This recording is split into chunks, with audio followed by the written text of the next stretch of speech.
Hello दोस्तों, राधे राधे। कैसे हैं आप लोग? तो उम्मीद करते हैं कि आप लोग सब अच्छे होंगे। तो आज के इस वीडियो में हम लोग कक्षा 8 अध्याय 6 घन और घनमूल प्रश्नावली 6.1 क्वेश्चन नंबर 3 क्वेश्चन को सॉल्व करेंगे। तो आप लोग अच्छे से देखिएगा बुआ। तो देखिए बुआ कहता है, वह सबसे छोटी संख्या ज्ञात कीजिए जिससे निम्नलिखित संख्याओं को भाग देने पर भागफल एक पूर्ण घन प्राप्त हो जाए। कहता है इसमें जो है वह सबसे छोटी संख्या ज्ञात करिए जिससे हम इसमें जो है वह भाग देंगे तो वह जो है वह परिपूर्ण, ये जो है वह एक जो है वो पूर्ण घन प्राप्त हो जाएगा। ठीक है, वो हमें छोटी संख्या बताना है। तो चलिए इनको हम सॉल्व कर लेते हैं। इससे हम पहले गुना वाला था, इसमें भाग वाला। तो चलिए इनको हम जो है वो हल कर लेते हैं। तो यहाँ पे हल दे दीजिए और फिर जाके हम पहला नंबर क्वेश्चन को हल कर रहे हैं। तो पहले 81 का अभाज्य गुणनखंड कर लेंगे। तो ये जो है वो 8 1 9 3 से लगा देंगे तो ये जो है वो 3 दूनी 6 27 3 81 होता है।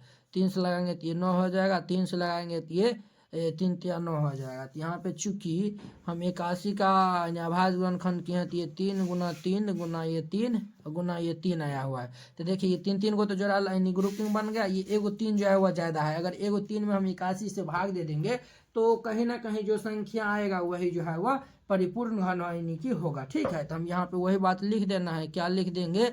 अतः 81 में 3 से भाग देने पर प्राप्त भागफल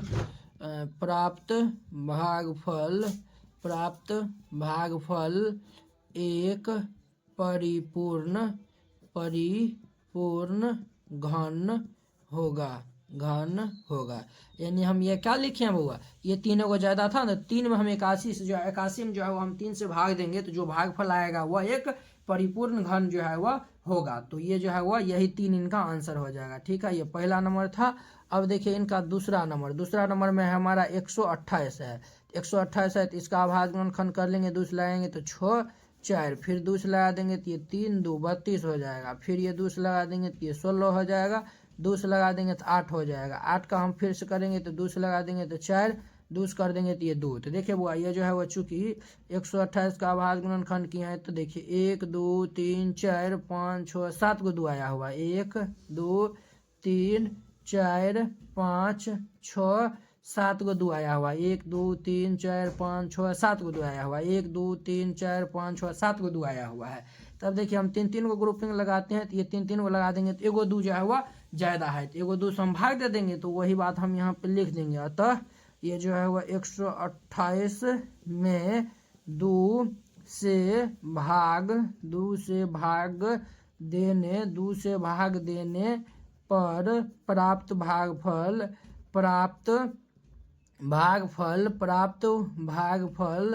एक परिपूर्ण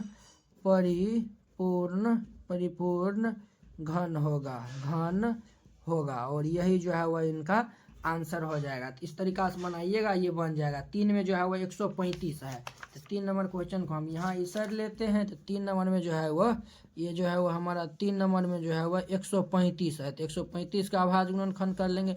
5 3 8 1 9। तो ये जो है वह फिर ये 3 से लग जाएगा। 3 चौक 12 3 5 6 15 यानी कि 45 तिया 135 होता है। ठीक है, फिर ये 3 से लगा देंगे तो 15 तिया 45, फिर ये 3 से लगा देंगे तो ये 5 हो जाएगा।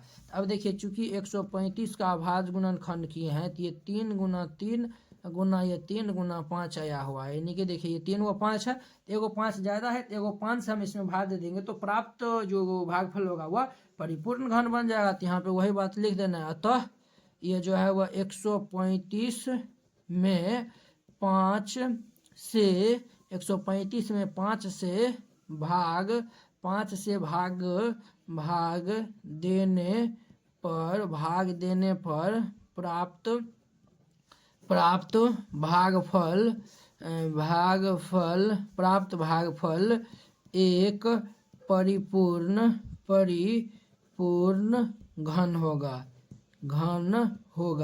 ये जो है वह 135 में जो है वो हम ये इनका आंसर हो जाएगा। 135 में हम 5 से भाग देंगे तो जो भागफल आएगा ना वही परिपूर्ण घन होगा। ठीक है, ये 3 नंबर था। अब देखिए इनका जो है वह 4 नंबर क्वेश्चन क्या कहता है?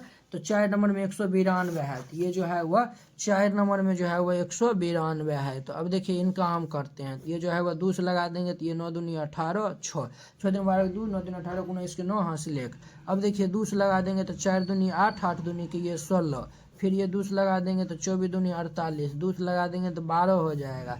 अब देखिए 12 का हम करेंगे तो ये 2 से लगा देंगे तो 6, फिर 2 से लगाएंगे तो ये 3 हो जाएगा। तो चूंकि 192 का भाज्य गुणनखंड किए हैं तो 1 2 3 4 5 6 2 आया हुआ है, 1 2 3 4 5 6 2 आया हुआ है, एगो 3 आया हुआ है, ठीक है, ये इतना आया हुआ है। अब देखिए ये जो है वह 3 को ग्रुपिंग बना देंगे, तो देखिए एगो 3 फाजिल हो गया, एगो 3 से हम भाग देंगे ना 192 में, तो प्राप्त जो भागफल आएगा वो परिपूर्ण घन हो जाएगा। तो यहाँ पे वही बात हम यहाँ पे लिख देंगे, यहाँ पे लिख देंगे अतः 192 में 3 से भाग देने पर प्राप्त भागफल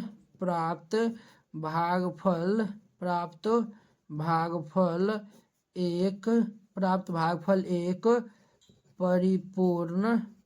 परिपूर्ण घन होगा। ये इनका आंसर हो जाएगा। ये जो है वो 4 नंबर था।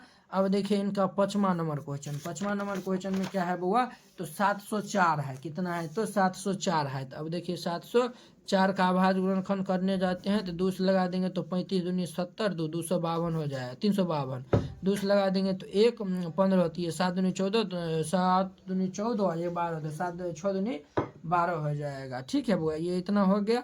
फिर ये 2 से लगा देंगे तो 2 8 16 और ये 2 8 16, ये 88 हो जाएगा। फिर 2 से लगा देंगे तो 44 दूनी 88 हो जाएगा। फिर 2 से लगा देंगे तो 22 दूनी के 44 हो जाएगा। फिर यहाँ पे हम जो है वह 2 से लगा देंगे तो 11 दूनी के 22 हो जाएगा। तो देखिए वो यहाँ पे जो है वो हम यहाँ पे इनको हम जो है वह लिखते हैं, ठीक है। तो चूंकि हम जो है वह 704 का भाज्य गुणनखंड किए हैं, तो ये देखिए ये जो है वह ये देखिए 1 2 3 4 5 6 2 आया हुआ, 1 2 3 4 5 6 2 आया हुआ है, एगो 11 आया हुआ है। तो हम 3 को ग्रुप में लगाते हैं तो एगो 11 हो जाएगा है, तो 11 से हम भाग दे देंगे तो जो भागफल आएगा वह परिपूर्ण घन होगा। तो यहाँ पे वही बात हम यहाँ पे लिख देंगे, तो क्या लिख देंगे सर, यहाँ पे लिख देंगे अतः 704 में 11 से भाग देने पर प्राप्त भागफल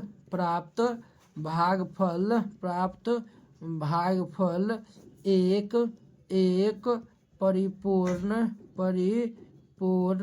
घन होगा। तो इस तरीका से बनाइएगा, ये भी क्वेश्चन बन गया। तो आई होप कि आप लोग ये क्वेश्चन जो है वह बहुत ही अच्छा तरीका से समझ गए होंगे। तो चलिए अब जाओ हम अगले वीडियो में मिलते हैं इसके जो है वह 4 नंबर क्वेश्चन के साथ। अगर यह वीडियो आप लोग को अच्छा लगा होगा तो लाइक कमेंट एंड अपने दोस्तों के बीच शेयर कीजिएगा। अगर आप चैनल पे नए आए हुए हैं चैनल को सब्सक्राइब कर लीजिए। तो चलिए अब जाओ हम अगले वीडियो में मिलते हैं। जय हिंद।